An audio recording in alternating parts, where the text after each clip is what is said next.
मूढ़ता की अवस्था कही जाती है। आप देखिए, कोई सोने को कोई अच्छा मानता है क्या? बताओ आप लोग। आप सुबह में भोर में सो तो लोग क्या कहते हैं? अरे ये इसका मति भ्रम हो गया है, ये भ्रष्ट हो गया है, हैं?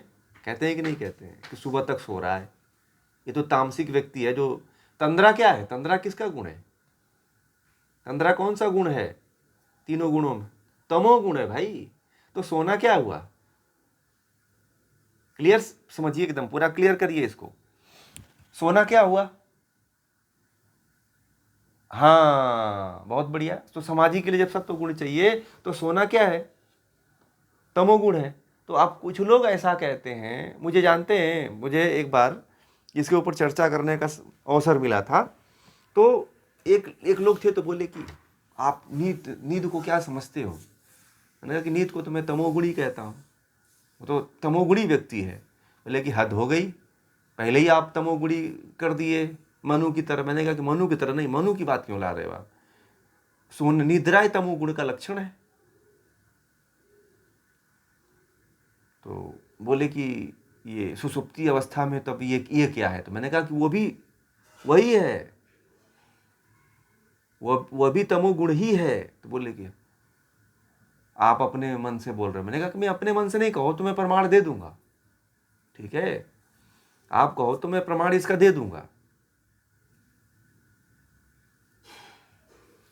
तो बोले नहीं नहीं नहीं, मुझे प्रमाण की आवश्यकता नहीं है, परंतु ये आप जो कह रहे हो गलत है। मैंने कहा कि आप सिद्ध कर दो ना कि सही है। नहीं सिद्ध कर पाए। उसको वो सिद्धि नहीं कर पाए, वो फंसे पड़े हैं बेचारे। बहुत लोग ऐसे भ्रम में पड़े हुए हैं, सुसुप्ति को समाधि की अवस्था बोल देते हैं। कभी आप लोग मत भ्रम में पड़िएगा, क्योंकि सोने को लोग, कुछ लोग मानते हैं कि व्यक्ति समाधि में चला जाता है, अपने मूल में जा करके समाहित हो जाता है, ऐसा ऐसा बोलते हैं लोग। ऐसा नहीं होता है। तमोगुण किसका गुण है? तमोगुण निद्रा है, ततंद्रा है। ये तमोगुण का विशेष लक्षण है। और नींद में अविवेक हावी होता है, माया हावी होती है।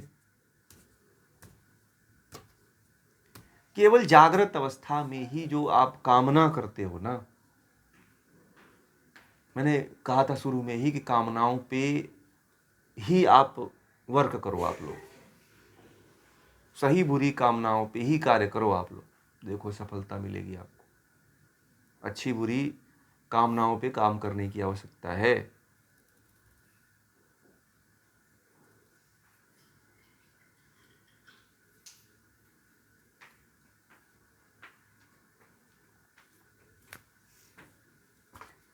ठीक है? तो कामना ऐसी हो, तो अक्लिष्ट कामना हो तो आप मुक्ति की तरफ जा सकते हो, तुरीयावस्था को प्राप्त कर सकते हो। तुरीयावस्था क्या बताया था कल? तुरीयावस्था क्या है? तुरीयावस्था प्रकाश की, केवल एक ही शब्द बोल दीजिए, प्रकाश की अवस्था, ज्ञान की अवस्था तुरीयावस्था है।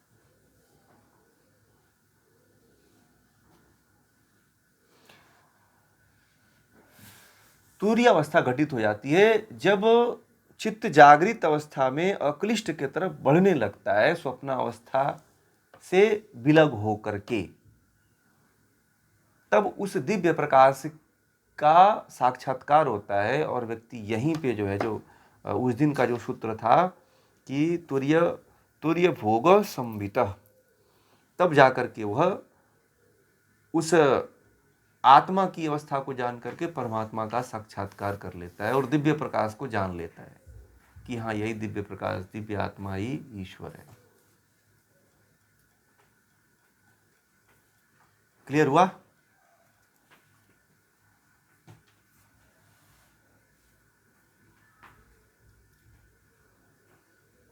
जब चित्त जागृत अवस्था में सात्विक विचारों का, सात्विक विचारों पे अच्छी तरह से नोट कर रहे हैं तो कर लीजिए। जब चित्त जागृत अवस्था में सात्विक यानी कि अक्लिष्ट वृत्तियों की तरफ चलता है, तो वह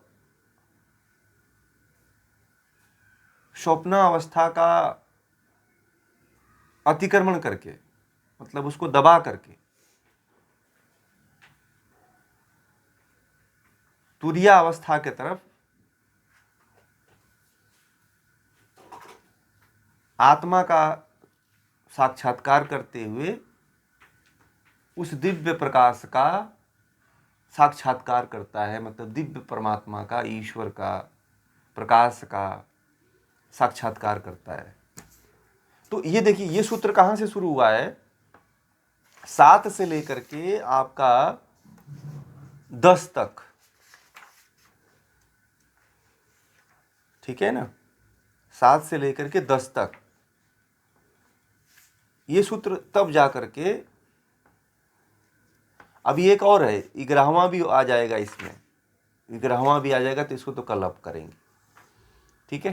तो इस तरह से जो है, ये एक बात को कहने के लिए, जागृत और स्वप्न और सुषुप्ति को समझाने के लिए भगवान से उन्हें 4-5 सूत्रों में बताया, इसको तोड़ तोड़ करके बताया कि समझो पहले आप।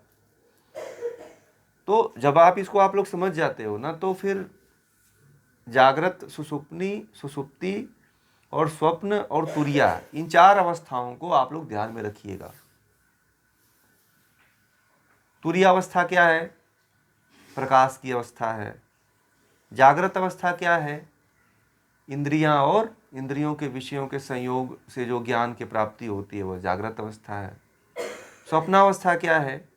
स्वप्नावस्था में मन के प्रपंचों द्वारा, ठीक है, स्वप्नावस्था में क्या? मन के प्रपंचों, मन में उठ रहे प्रपंचों का असाधारण विषय जो होता है, विकल्प जो होता है, असाधारण जो विकल्प होता है, विषय विकल्प होता है, वही स्वप्न है। सुषुप्ति में क्या होता है? तो सुषुप्ति में सीधे आप कह दीजिए केवल माया और अविवेक। माया और अविवेक को अगर मान लेते हैं तो ये सुषुप्तावस्था हो जाती है, ठीक है। माया और अविवेक की अवस्था को सुषुप्ति अवस्था कहते हैं। बस इतना ध्यान में रखिएगा आप लोग, बाकी जितना उदाहरण दिए हैं उसको आपके अंदर में रखिएगा, ठीक है। तो भी आप लोग इसको अच्छी तरह से समझ जाएंगे।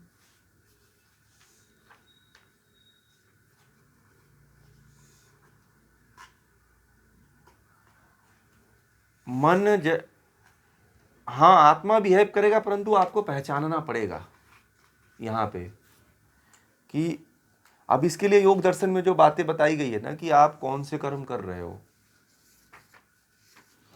कौन किस तरह के विचार, क्लिष्ट सात्विक विचार में हो कि रासिक विचार में हो कि तामसिक विचार में, यानी कि क्लिष्ट हो कि अक्लिष्ट हो, आप सत्व गुण में हो कि रजोगुण में हो कि तमोगुण में हो, इसका तो आपको ध्यान देना पड़ेगा, क्योंकि सत्व गुण के द्वारा ही आपको तुरीय अवस्था की तरफ जाना है, ठीक है ना। तो इतना तो आपको ध्यान रखना पड़ेगा।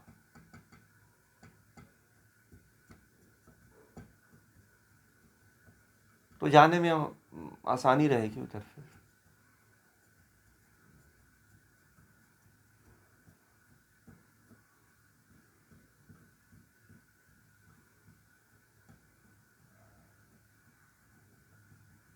जी,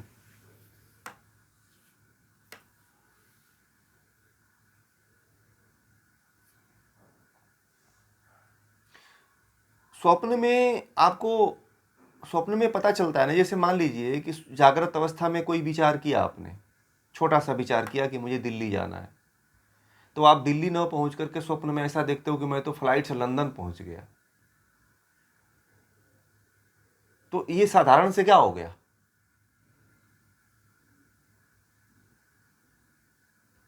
असाधारण हुआ कि नहीं हुआ? एक विचार को देखिएगा आप, जैसे कि आप हो ना, तो जैसे कि आपके कोई रिलेटिव है ना, तो वो आपसे बहुत बड़ा दिखेगा स्वप्न में। स्वप्न का भी वास्तविकता नहीं होता है ना। स्वप्न भी एक तरह से क्या है बताइए? स्वप्न भी क्या है? एक तरह से मिथ्या ज्ञान ही तो है। स्वप्न क्या है? एक तरह से मिथ्या ज्ञान दिखाता है भाई, वास्तविकता नहीं दिखाता है। वो केवल जागृत अवस्था में जो मन है ना, जो जागृत अवस्था वाला जो ज्ञान है, उसी में आप अच्छी कामना ला करके केवल मुक्ति को प्राप्त कर सकते हो। न जागृत सही है, न स्वप्नावस्था सही है, क्योंकि स्वप्नावस्था में तो पूरा मिथ्या ज्ञान ही देखते हो आप, उल्टा का सीधा स्वप्न देखते हो।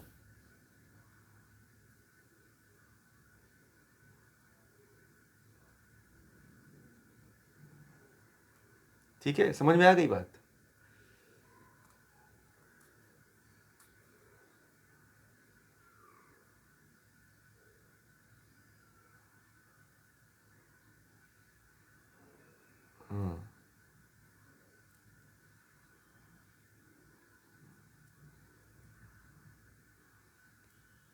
तो जीवात्मा जीवात्मा देखती है ना, ये स्वप्नों को कौन देखता है? जीवात्मा देखती है। जीवात्मा देखती है, परंतु इन इंद्रियां और इंद्रियों के विषयों और मन के अधीन रहती है ना, इसीलिए वो उसको अलग नहीं कर पाती है। यदि आपको जागृत अवस्था में ये आपने ध्यान कर लिया कि ये तो सब इंद्रियों के विषय हैं, मैं इनसे पृथक हूँ, जब आप इनसे पृथक कर लोगे ना, तो दृष्टा बन करके जीवात्मा दृष्टा हो जाएगी, फिर अपनी लिप्तता खो देती है, फिर उसमें लिप्त फिर नहीं होती है जीवात्मा। उपनिषद में यही तो बात बताई गई थी, आप शायद नहीं जुड़े थे।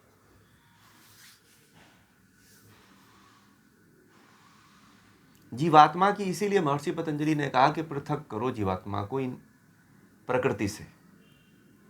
जब जीवात्मा को प्रकृति से पृथक कर देंगे तो स्वप्न भी वैसे नहीं आएंगे, फिर आपके स्वप्न फिर नहीं आएंगे कि आप स्वप्न देख रहे हो। ठीक है, हाँ, ये पता चल जाएगा कि हाँ मेरे अंदर ये इंद्रियों के विषयों के स्वप्न आ रहे हैं, बस, तो आप कहोगे कि नहीं ये तो इंद्रियों के विषयों के हैं, मेरे नहीं है, मैं तो जीवात्मा हूं। ठीक है, तो महर्षि पतंजलि ने एक बहुत बड़ा सूत्र दे दिया कि पृथक कर दो, बस इनको अलग अलग समझ जाओ, जान जाओ, बस। अलग करने का मार्ग जो है ना, ये बहुत अच्छा उन्होंने बताया है, कोई नहीं बताया है। और जब तक अलग नहीं करोगे तब तक संयुक्त रूप से आप रहोगे, तो फिर स्वप्न में जागृत को सबको एक ही में घिच-पिच मिला करके चलोगे जिंदगी। इसीलिए तो समस्या आ रही है ना, कि हम जागृत को भी, स्वप्न को भी, सुसुप्ति को भी, तुरिया को भी, सबको एक ही में पूरा खिचड़ी बनाए हुए हैं, और खिचड़ी बनाकर जिंदगी को चला रहे हैं। समस्या यहीं से आ रही है, समझ में आ गया?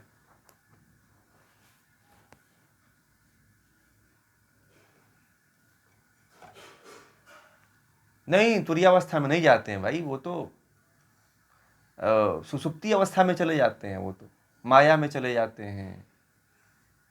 तुरियावस्था में कहाँ से चले गए? तुरियावस्था तो ज्ञान की अवस्था है ना, वो तो ज्ञान में योगी जाता है, तुरियावस्था में योगी जाता है, पीने वाला कहाँ से जाएगा? नशे वाला थोड़ी जाता है, वो तो उसके मन पे और उस पे, उसके विचारों पे, इंद्रियों पे कुछ देर के लिए जो विचार चलते हैं उस पर रोक लग जाता है, खो जाता है, बस उसी मद में चूर रहता है कि कुछ आता नहीं है उसको। फिर शराबी को क्या होता है, जो नशा करने वाला होता है, उतने समय के लिए विचार आने बंद हो जाते हैं, तो वो फिर आनंदित होता है। वो ये बताइए, एक गिलास पीने में जब विचार आना बंद होता है तो वो मजा, आनंद महसूस करता है। तो यदि आप चेतन होकर के रोक दो विचारों को, क्लिष्ट विचारों को, तो कितने आनंद में जाओगे आप लोग कभी सोचे हो? बहुत अच्छा आपने प्रश्न कर लिया कि एक शराबी जब एक नशा, आधा घंटा 1 घंटे के नशा में देखना, एकदम पड़ा रहेगा, कुछ नहीं बोलता है आपको। सुल्फा पीने वालों को देखिएगा, चरस पीने वालों को देखिएगा, एकदम पड़े रहते हैं साहब। ठीक है, क्यों? क्योंकि उस समय कुछ आता ही नहीं, चलता ही नहीं है, माइंड एकदम, माइंड स्टॉप हो जाता है।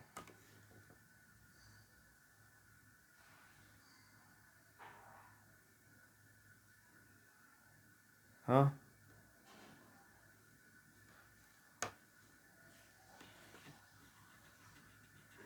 विचार बंद होते हैं, परंतु विचारों का बंद होना भी सही नहीं है ना। विचारों का बंद होना भी ये प्रक्रिया तो आपको पता है कि सही नहीं है। विचार तो ध्यान में भी आते हैं ना। अगर आप मान लीजिए विचार आना बंद हो जाए तो ये तो असंप्रज्ञात समाधि के ऊपर की बात है ना। ये तो फिर केवल ब्रह्म ही दिखे। तो ये शराब वालों को या किसी को थोड़ी ब्रह्म दिखता है, तो ब्रह्म का तो ध्येय इनका बना ही नहीं रहता है ना। ब्रह्म ध्येय इनको कहाँ बना है। ये तो असंप्रज्ञात समाधि के ऊपर वाली आप बात कह रहे हो, समझ रहे हैं आप। ये असंप्रज्ञात समाधि के ऊपर की बात है वो। हाँ, वो ऊपर की बात है तुरीयावस्था। तुरीयावस्था इसमें बहुत साधारण रूप से कह दिया, छोटी बात नहीं है तुरीयावस्था। तुरीयावस्था ये असंप्रज्ञात समाधि के ऊपर की बात है। ये तो केवल दीप प्रकाश ही प्रकाश रहता है। केवल समाधि और जो जीवात्मा होती है बस वही दोनों आनंद लेती है, बस ईश्वर का आनंद लेती है, प्रकाश, दिव्य प्रकाश का आनंद लेती रहती है जीवात्मा। तुरीयावस्था यहाँ पे बहुत ऊंची अवस्था है, एक तरह से ईश्वर की साक्षात्कार की अवस्था है।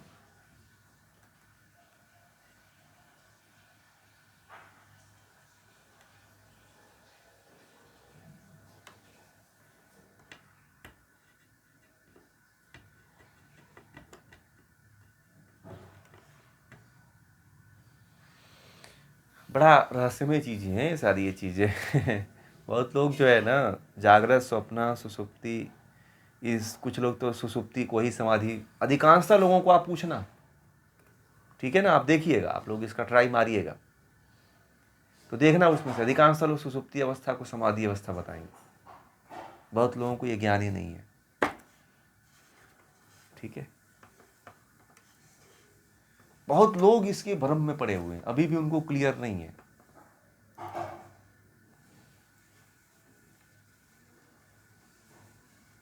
तुरीयावस्था, जो पीने वाले, शराब पीने वाले हैं, उनके अंदर क्या होता है, मन संकल्प विकल्प करना बंद कर देता है, बुद्धि काम करना बंद कर देती है। तो लोग समझते हैं कि बस बहुत मजा आ गया, तो उसमें बुद्धि का क्षय होता है, ठीक है ना। बुद्धि काम करना बंद कर देती है तो बुद्धि का क्षय होता है।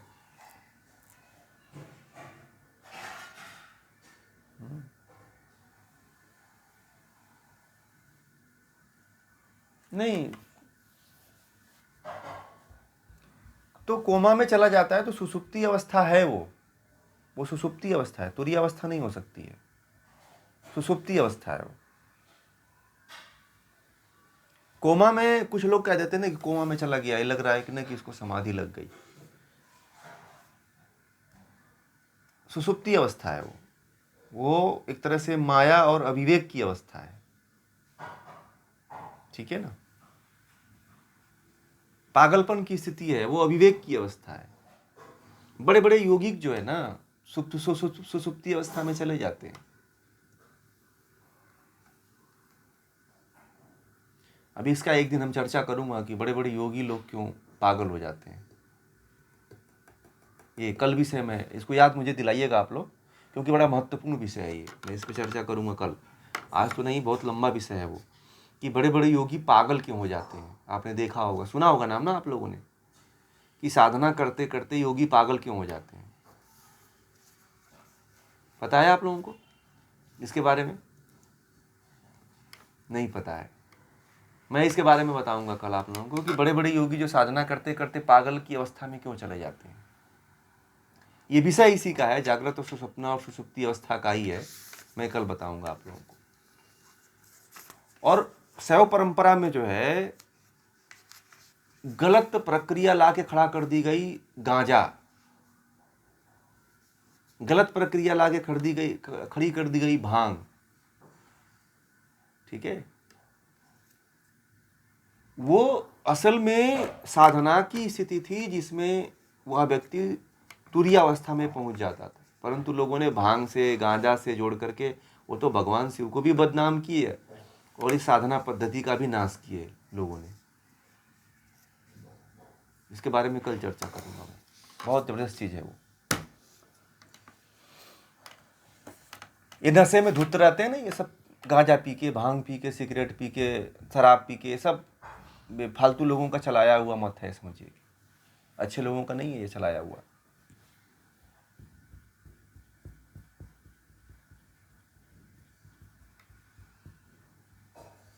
ठीक है,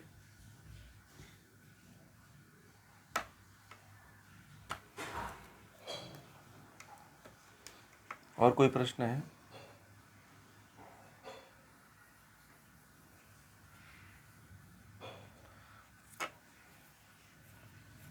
यही तो भ्रम है, यही तो लोगों ने बहुत बड़ा भ्रम खड़ा कर लिया है।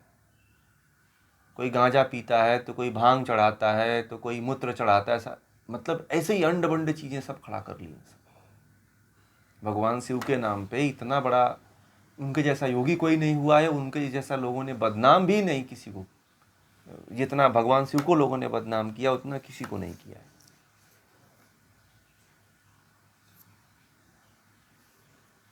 ये बताऊं आप लोगों को।